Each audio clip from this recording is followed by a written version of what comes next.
This is the first floor, and this is for the Scalp Vein Set assembly and packing. The full line assembly will be from here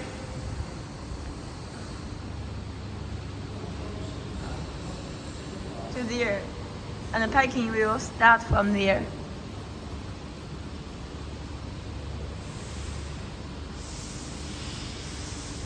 This machine is also for one customer in the domestic market, and now they are not in hurry. So after the test running, this machine stands still there.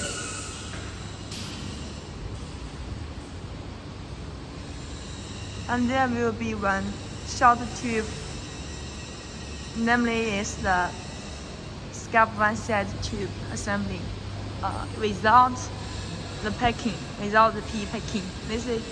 There is the full line. Line will be together. This is separate. So if the customer wants PE packing, they will buy one PE packing machine there. There will be separately. It is now for the test running.